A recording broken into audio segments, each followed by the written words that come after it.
وہ اللہ کی بارگاہ سے مردود ہو گیا، اسم اعظم بھول گیا، اور اس نے دیکھا کہ سفید کبوتر کی طرح کوئی پرندہ اس کے منہ سے نکل کر اڑ گیا جسے لوگوں نے بھی دیکھا۔ سب سمجھ گئے کہ اس کا ایمان برباد ہو گیا۔ آخر دم تک اس کی زبان اس کے سینے پر لٹکی رہی اور اسی حالت میں بے ایمان ہو کر مرا۔ ناظرین، ایک غریب اور نابینا انسان کئی سالوں تک ایک جگہ پر بیٹھے اللہ پاک سے اپنی حالات کی بہتری کے لیے دعا مانگتا رہتا ہے۔ ایک دن اچانک اس کی قسمت کا تارا چمکتا ہے اور ندا آتی ہے کہ مانگ کیا مانگتا ہے۔ وہ اپنی خواہشات کی لسٹ شروع ہی کرنے والا ہوتا ہے کہ دوسری ندا آتی ہے کہ ایک ہی دعا مانگنا۔ اب وہ سوچ میں پڑ جاتا ہے اور کیلکولیشن کرنے لگتا ہے، پرائیورٹیز پہ غور کرنے لگتا ہے کہ کیا زیادہ امپورٹنٹ ہے، کیا اتنا امپورٹنٹ نہیں ہے۔ جب کچھ وقت گزرتا ہے تو تیسری ندا آتی ہے کہ قبولیت کا وقت نکلنے والا ہے، جو مانگنا ہے جلدی مانگ لو۔ وہ کہتا ہے، یا اللہ مجھے فلاں علاقے کے محل میں اپنے پوتے کے پوتے کو سونے کے چمچ سے کھاتا ہوا دکھا دے۔ یہ دعا اس نے کی۔ اب ذرا غور کریں کہ اس نے ایک ہی دعا میں کیا کیا مانگ لیا۔ فلاں علاقے کے محل، اچھا اور بڑا گھر، اپنے پوتے کے پوتے کو شادی، اولاد، لمبی عمر، اولاد اور خاندان کا ساتھ ہونا، سونے کے چمچ سے یعنی امیری، دولت، اولاد کے لیے بھی دولت دکھا دے، آنکھیں بھی مانگ لی۔ یہ ایک فرضی واقعہ تھا۔ آج کا ٹاپک ہمارا اس سے ریلیٹڈ ہے۔ ناظرین، ہم میں سے ہر ایک کی خواہش ہوتی ہے کہ ہماری دعائیں قبول ہوں۔ ہم میں سے بہت سے لوگوں کے مائنڈ میں تو لسٹ بھی ہوتی ہے کہ اگر مجھے کوئی موقع ملے، کوئی ایک وش مانگنے کا جو قبول ہی قبول ہو، پوری ہی پوری ہونی ہو، تو میں یہ مانگوں گا۔ ہر کوئی چاہتا ہے کہ وہ جو کچھ اپنے رب سے مانگے اسے مل جائے، ہماری کوئی دعا رد نہ ہو۔ ویسے کتنا بڑا مقام و مرتبہ ہے یہ، اللہ پاک اپنے بندے کی ہر دعا قبول فرمائے۔ ناظرین، آپ کی نالج کے لیے بتا دوں کہ ایسے شخص کو مستجاب الدعوات کہا جاتا ہے، یعنی جس کی ہر دعا قبول ہوتی ہے۔ آج ہم ایسے ہی دشمن کے بارے میں سننے والے ہیں جو مردود ہونے سے پہلے مستجاب الدعوات تھا۔ جی ہاں، اللہ کا ایک ایسا دشمن جو مستجاب الدعوات تھا، اس کی دعائیں بہت زیادہ قبول ہوا کرتی تھیں، مگر پھر اس کی زندگی میں ایسا کچھ ہوا جس کی وجہ سے اس سے یہ مرتبہ چھین لیا گیا، اس سے یہ فضیلت، یہ پاور اور یہ نعمت ختم ہو گئی۔ میں بات کر رہا ہوں آج کی ویڈیو کا تاریخی دشمن، ہسٹوریکل اینیمی بلعام بن باعورہ کی۔ یہ حضرت موسیٰ علیہ السلام کے زمانے میں بنی اسرائیل کا بہت بڑا عالم، صوفی اور پیر تھا۔ یہ تھا تو بنی اسرائیلی، مگر جبارین کی بستی میں رہتا تھا جو ملک شام میں تھی۔ اس کی بیوی اسی قوم جبارین سے تھی۔ اپنے دور کا بہت بڑا عالم، عابد، زاہد اور عبادت گزار تھا۔ اس کی پاور اور اس پر اللہ کے فضل کا اندازہ اس بات سے لگائیے کہ اپنی جگہ بیٹھے بیٹھے اپنی روحانیت، اسپریچول پاور سے عرش اعظم کو دیکھ لیا کرتا تھا۔ یہ اسم اعظم بھی جانتا تھا۔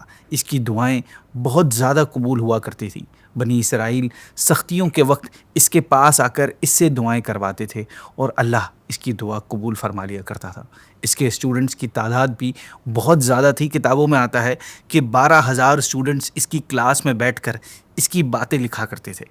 اس کی بدنصیبی اس وقت ظاہر ہوئی، یا یوں کہیے کہ اس کے اندر کی جو برائی تھی وہ اس وقت سامنے آئی جب حضرت موسیٰ علیہ السلام قوم جبارین پر جہاد کے لیے نکلے۔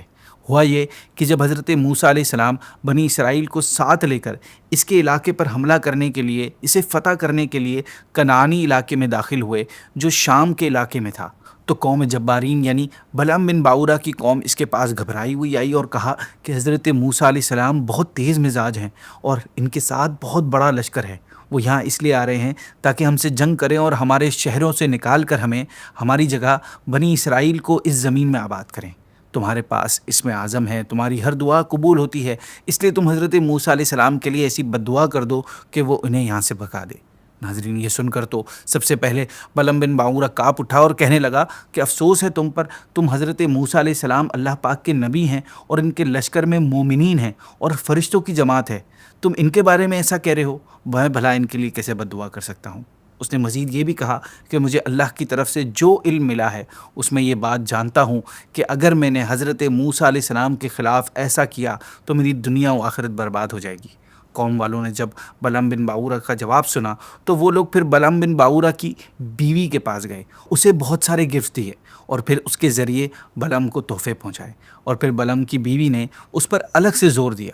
بلعم نے اپنی بیوی کی خواہش اور قوم کا رونا دھونا اور مسلسل اصرار دیکھ کر قوم کے لوگوں سے کہا، اچھا رکو، میں پہلے اپنے رب کی مرضی معلوم کر لوں۔ ناظرین، اس کا یہی طریقہ تھا کہ یہ جب کبھی بھی کوئی دعا کرنے کا ارادہ کرتا تو پہلے اللہ پاک کی مرضی معلوم کر لیتا، یہ دعا کروں یا نہ کروں، اور اسے خواب میں اس کا جواب مل جاتا تھا۔ اس نے اس مرتبہ بھی استخارہ کیا اور اس کو یہ جواب ملا کہ حضرت موسیٰ علیہ السلام اور ان کے ساتھیوں کے خلاف دعا مت کرنا۔ چنانچہ اس نے اپنی قوم سے کہا کہ میں نے اپنے رب سے اجازت چاہی ہے، مگر میرے رب نے مجھے حضرت موسیٰ علیہ السلام کے خلاف بد دعا کرنے سے منع فرما دیا ہے۔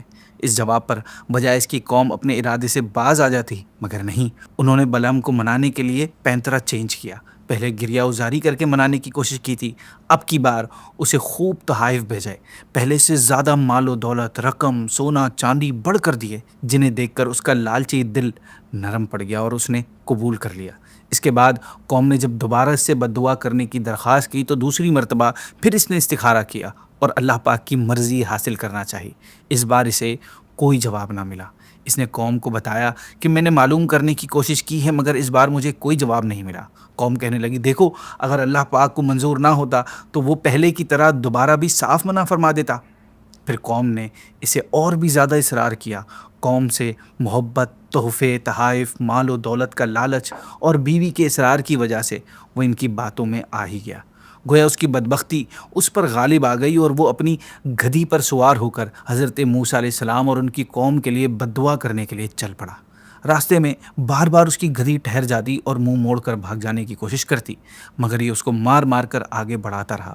گدھی نے اس سے کئی مرتبہ گرایا بھی، مگر وہ اپنے ارادے سے باز نہ آیا، یہاں تک کہ گدھی کو اللہ پاک نے بولنے کی طاقت عطا فرمائی۔ اس نے بلعم کی طرف دیکھا اور کہا کہ بلعم، افسوس ہے تجھ پر، تو کہاں جا رہا ہے؟ دیکھ، میرے آگے فرشتے ہیں جو میرا راستہ روک رہے ہیں اور میرا منہ موڑ کر مجھے پیچھے کی طرف دھکیل رہے ہیں۔ اے بلعم، شرم کرو، کیا تمہیں اللہ پاک کے نبی اور فرشتوں کے خلاف بد دعا کرنے جا رہے ہو؟ ناظرین، اتنی بڑی نشانی دیکھ کر بھی اسے عقل نہ آئی اور وہ مسلسل آگے بڑھتا رہا، یہاں تک کہ وہ حسبان نامی پہاڑ پر چڑھ گیا۔ پہاڑ کی بلندی سے اس نے حضرت موسیٰ کے لشکروں کو غور سے دیکھا اور پھر اس نے بد دعا کرنا شروع کی۔ لیکن ناظرین، اللہ پاک کی شان دیکھیں کہ وہاں ہوا کیا۔ وہ حضرت موسیٰ علیہ السلام کے لیے بد دعا کرنا چاہتا، مگر اس کی زبان پر اس کی اپنی قوم کے لیے بد دعا نکل رہی تھی۔ یہ دیکھ کر قوم پریشان۔ قوم نے جب یہ دیکھا تو کئی مرتبہ اسے ٹوکا کہ اے بلعم، تم کیا کر رہے ہو؟ تمہیں تو ہمارے لیے دعا اور بنی اسرائیل کے لیے بد دعا کرنی تھی۔ تم بنی اسرائیل کے لیے دعا اور ہمارے لیے بد دعا کیوں کر رہے ہو؟ تو اس نے جواب دیا، ہے میری قوم، میں کیا کروں، میں بولتا کچھ ہوں اور میری زبان سے نکلتا کچھ اور ہے۔ ناظرین، وہ یہ نہیں جانتا تھا کہ اس کے بارے میں اللہ کا فیصلہ آ پہنچا ہے۔ اچانک اس پر اللہ کا عذاب نازل ہوتا ہے اور اس کی زبان لٹک کر اس کے سینے تک آ جاتی ہے۔ اپنی یہ حالت دیکھ کر وہ دھاڑے دھاڑے مار کر رونے لگتا ہے اور اپنی قوم سے کہتا ہے کہ افسوس، میری دنیا و آخرت دونوں برباد ہو گئیں، میرا ایمان برباد ہو گیا اور میں رب تعالیٰ کے عذاب میں گرفتار ہو گیا۔ اب میری کوئی دعا قبول نہیں ہو سکتی۔ احساس ہو گیا کہ غلط ہوا ہے، معافی مانگ لیتا، رب کی بارگاہ میں جھک جاتا، مگر نہیں، بدبختی غالب تھی، شر غالب تھا، ہدایت پر نہیں آیا، برے ارادے سے باز نہیں آیا۔ قوم کی محبت رب کی محبت پر غالب آ گئی اور اپنی قوم کو مشورہ دیا کہ اب میں تم لوگوں کو ایک چال بتاتا ہوں، ایک پلان بتاتا ہوں، اگر تم لوگ میری بات پر عمل کرو گے تو شاید حضرت موسیٰ علیہ السلام کے لشکر اپنے مقصد میں ناکام ہو جائے۔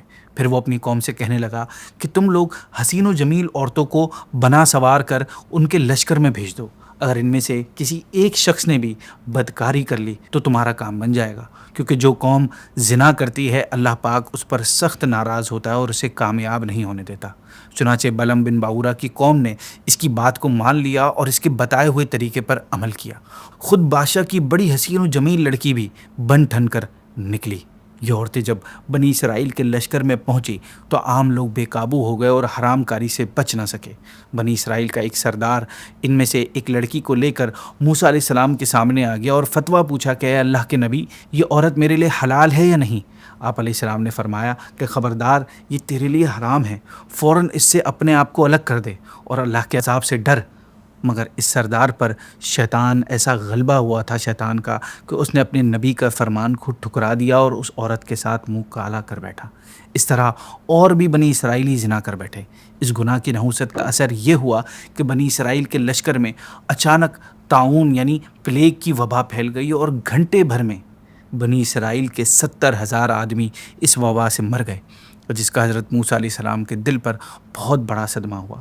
اس پورے نقصان کے پیچھے بلعام بن باورہ کا ہاتھ تھا، وہی اس پلان کا ماسٹر مائنڈ تھا۔ اس کا بھی بہت برا انجام ہوا، وہ اللہ کی بارگاہ سے مردود ہو گیا، اسم اعظم بھول گیا، اور اس نے دیکھا کہ سفید کبوتر کی طرح کوئی پرندہ اس کے منہ سے نکل کر اڑ گیا، جسے لوگوں نے بھی دیکھا۔ سب سمجھ گئے کہ اس کا ایمان برباد ہو گیا۔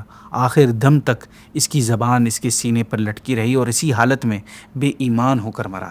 اس واقعے کا ذکر ہمیں قرآن کریم کی سورہ اعراف میں یوں ملتا ہے۔ اللہ پاک فرماتا ہے، اے محبوب انہیں اس آدمی کا حال سناؤ جسے ہم نے اپنی آیات عطا فرمائی تو وہ ان سے صاف نکل گیا، پھر شیطان اس کے پیچھے لگ گیا تو وہ آدمی گمراہوں میں سے ہو گیا، اور اگر ہم چاہتے تو آیتوں کے سبب اسے بلند مرتبہ کر دیتے، مگر وہ تو دنیا کی طرف مائل ہو گیا اور اپنی خواہش کا تابع ہو گیا، تو اس کا حال کتے کی طرح ہے۔ تو اس پر سختی کرے تو زبان نکالے، اور تو اسے چھوڑ دے تو بھی زبان نکالے۔